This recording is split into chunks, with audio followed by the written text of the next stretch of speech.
To the Galaxy Man Show. I am back again. So, with the very last guest of this week is this sensational singer named Shelby, and I am very excited to have Shelby on the show for the very next guest and very last guest of this week. So, yeah, let's end this week off with a bang with Shelby. So, yeah, inviting Shelby on right now to support her sensational music. So, yeah, please make Shelby welcome. And yeah, here we go. Hi, Shelby. How's it going? It is going good. How are you doing, Jacob? Yeah, really good, thanks. I just want to say first up, thank you so much for taking the time to join my show. It's such an incredible pleasure having you on the show for today. To people that don't know who you are, Shelby, if you can give like a bit of backstory about yourself first, and then we'll dive right into the question. Yeah, sure. Okay.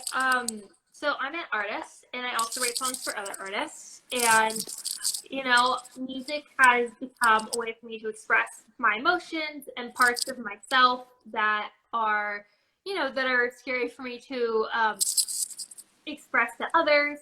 And so, I want to make other people feel safe to express how they feel and to be themselves. And that's why I do music. I just graduated Berkeley College Music in August, and I'm starting this journey, and I'm really excited to be here. Awesome. So we'll dive right into the questions now, Shelby. So for my very first question, so you've created an original song called Millisecond.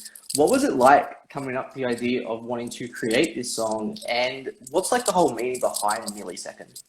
Yeah. So Millisecond, I started writing it right after a breakup, right before I went to college, and I couldn't like get the emotional capacity to finish it. So, I waited, and then a couple years later, I met up with a co-write with an amazing friend Amelia, and I showed her the song, and she was like, "Oh, we have to do this song." And the whole idea about this song is a very interesting take in the sense that, like, typically in a breakup song, most of the time you're like, "I miss you," like, it sucks. And in this song, you do feel that way, but it's very much in the perspective of you clearly don't see what I'm worth, and I can go find someone who's going to treat me better. It's called Millisecond because the last line says, I can go and find somebody new, maybe in a millisecond or two. So, like, I can get someone else like that, So, Awesome. Awesome. So on to our very next question. So you have also created an album called Home Without a House. What was it like coming up with the idea of wanting to create the title of this album? And yeah, what's like the whole meaning behind it? yeah. So, for me, that was the first time I ever did. I made that out when I was in high school, and I finished it right around my first year of college. And Home Without a House, I always felt like music and was like a home when there isn't a house to go to. It's like that place that you feel kind of safe within your own mental bubble. So that's kind of what came up with Home Without a House. Like, that's what this music and this is what this album is. It was really cool to write the songs. It took years to write it, so I definitely matured and grew as a person just throughout the writing process in general. So, and it's my raw stuff. It's like it's interesting because now that I've taken classes in songwriting, I wrote all these songs before that. It's interesting to see like my take on music before I started studying songwriting, which is really cool. So on to our very next question. So you have also created an original song called Overcome. What was it like coming up with the idea of wanting to create this song, and what's the meaning behind Overcome? Overcome's main theme is basically kind of that moment where you have overcome something. And the thing that I love so much about this song is that it's very vague in the sense that it's a specific story, but there's no details and specifics of what this story is about. So anyone who feels like they've overcome something or are overcoming something can totally feel like it's their story and it's about them. It's one of my favorite co-writes I've done. I did it with two lovely ladies, Sandy from Australia and my Andrea from Colorado, and I wrote it right at the time where I figured out I was gonna graduate a year early, and I'm dyslexic, so I really felt like I was overcoming the stigma with learning disabilities, where a lot of people assume that you're unintelligent, you're incapable of success, especially in the academic world. So it's a really personal song for me, and I'm really glad it came out the way it did.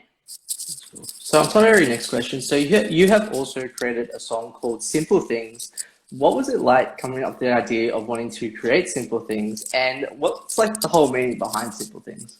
The main thing behind Simple Things was I was in the pandemic and I had to be really, really cautious because I was living with my mom at the time and really close to my grandma. And my mom has a heart condition and my grandma has like, all different types of cancers and things like that. So if they got COVID, it would really wipe them out.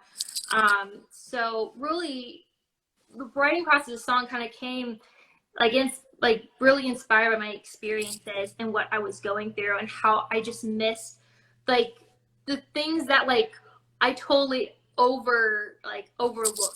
So I remember I wrote the second verse after I went to the beach with my friends. I remember I had to put on a mask because it was so crowded at the beach, and I was like, I can't get my friends COVID or my family COVID. And it's like, man, I miss that feeling of being at the beach and not worrying about breathing other people's air.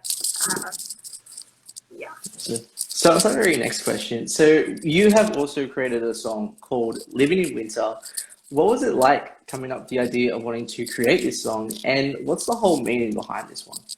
This meaning behind this one is another pandemic song. I wrote it right. So I was in college and I got very sick right before everyone was heading home. Oh, my family, what they did, it was so weird. Right when I went to the airport, typically my family hugs me and they're like, oh yeah, well, so they just really gave me a pink mask. And were like, Yeah. wear this. We're going to drive you home and you're going to spend 2 weeks just in your bedroom and we're going to just give you food right in front of you for 2 weeks straight. So that's basically what the song was about. And I think I finished writing it or started writing it right when I started being able to go for a walk out, and I was looking at the nature around my neighborhood and thinking wow, I've been living these past 2 weeks and probably next year, it's winter and I can't go outside when really it's springtime. I should be at college looking at the Boston Garden, so that was what the song was about, and it was really very metaphorical. Really try to bring in imagery of nature because we couldn't really see nature at the time. Yeah. Awesome. So on to our very next question. So what made Shelby decide as a person and especially as an artist to get into the whole music process in the first place? Music's always been been a part of my life for my whole life. I started singing when I was 4, and I just wanted to prepare something for the talent show. My mom said I had to have something prepared. So I started doing little riffs to Twinkle Twinkle Little Star, and then since then my mom's like, here Shelby, sing this to my friends, and it kind of got into the singing habit, and then I started songwriting when I was 13, and it just was really, once I got into music, I just really felt like when I write my songs or when I sing and perform covers, I feel like the most like myself in the best way possible. So that's really what got me into music, is because I feel like my best version of myself, and I want to write music to be there for other people as well. So on to our very next question. So what would younger Shelby say to now Shelby looking back in the days? That's an interesting question. I think I would ask. I think I would I would look back at younger Shelby, and I would just tell her to just believe more in herself. I've always been very humble. I've always been very critical of everything that I did. And so even going to college, I always thought oh, I'm going to be, I'm going to be probably a small fish in this big pond. And I was, there's a lot of competition, but I also got a lot of praise from my teachers. I did really well, or better than I expected to be. And I just always had this mentality that I was always running behind. And I wish I would have told myself dude, you're a lot more talented and you're a lot better than you think you are. And I think everyone needs to do that, especially in the arts. You're always looking at someone being that person has more views, that person sings better, that person writes better. So that's what I would tell my younger Shelby, or I'd view my younger Shelby as someone who needs to believe in herself more. So on to our very next question. So who's your most inspirational person or music artist that you inspire to be? And yeah, who do you inspire to be like?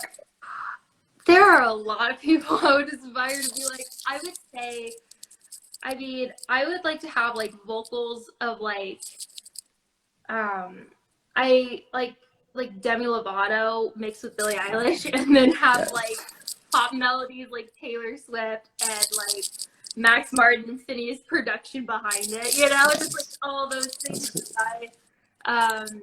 Yeah, I guess if there was one specifically, I would say probably like Taylor Swift in the sense that she's so close with her fans. They're like her close friends, and she's really good at bringing people in. And I'd love to do that for my audience. So on to our next question. So what does performing music mean to you, especially as an artist?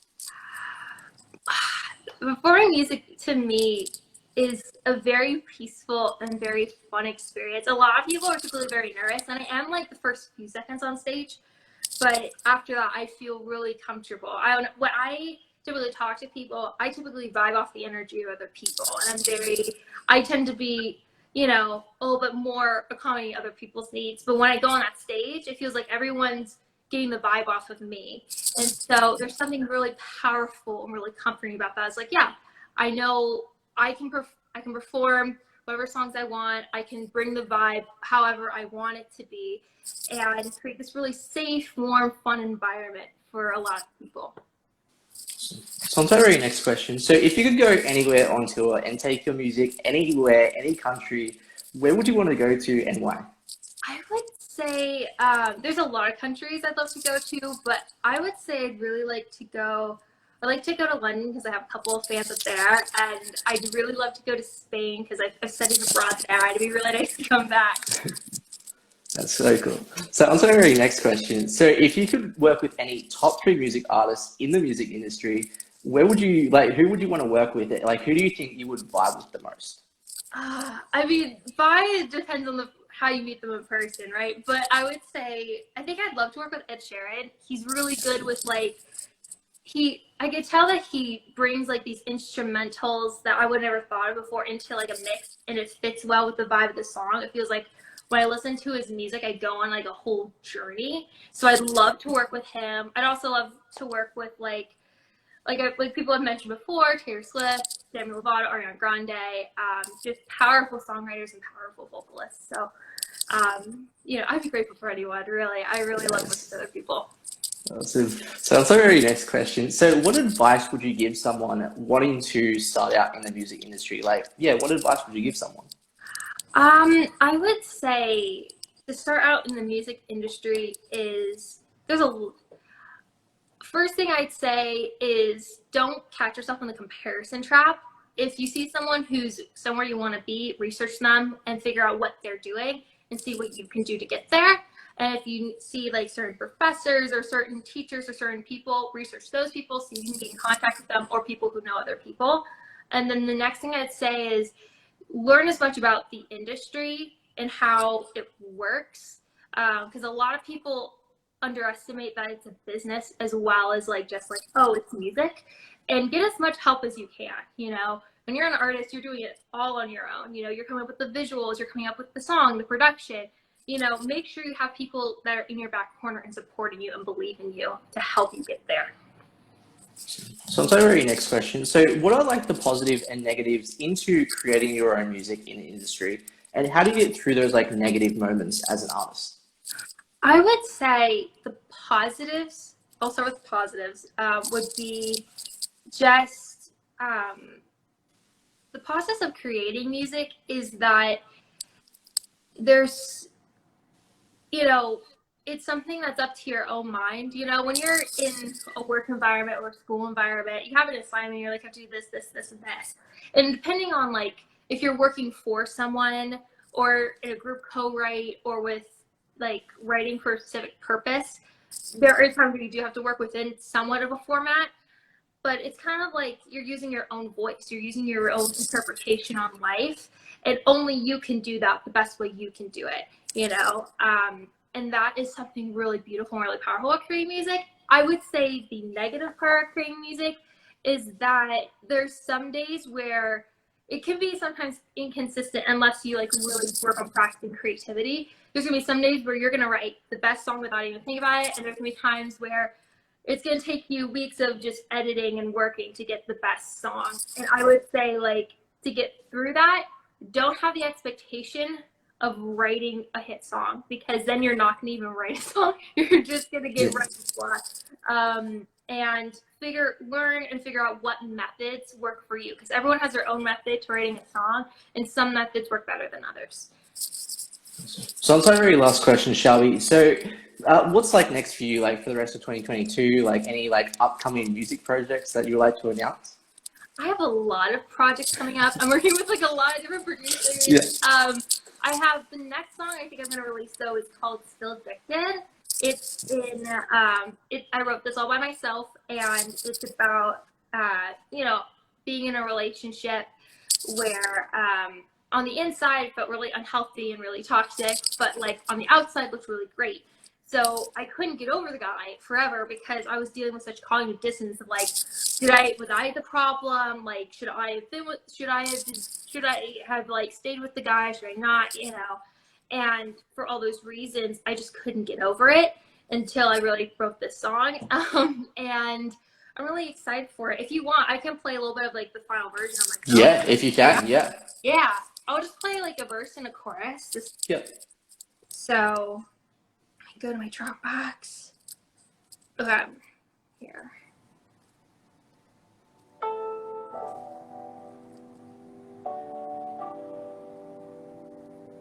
Though you're miles away from me, I still have your memories. I wake up drunk in my dreams to witness my words. You're in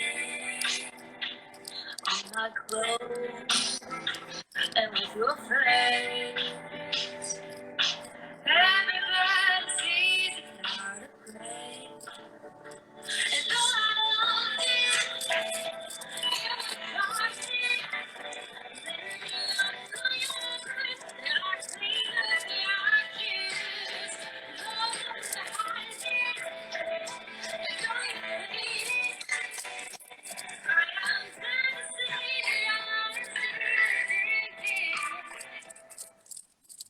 That's Wow. yeah. Wow. That's so amazing. I love it. Thank you. Thank you so No, much. it's all good. Well, I just would like to say thank you so much for appearing on my show. It has been such an incredible pleasure having you on, and you did such an incredible job too for being your first interview too. Like, I highly praise that, and you did such a fantastic job. So I just wanted to say that. Do you have like any last final thoughts that you'd like to give to people on the show? Yes, I'd like to say, Jacob, thank you for bringing me on. I'm glad I did well. I'd like to say to anyone who's watching, thank you for supporting me and any upcoming artists. If you'd like to hear more of me, you can just search Shelby Sanborn anywhere. Again, I also write for other artists, so if you're an artist watching and you want to work with me, you can DM me at Shelby_S official, and I'd love to see if we'd be a good fit. And just thank you so much. I really enjoyed this. It was a lot of fun.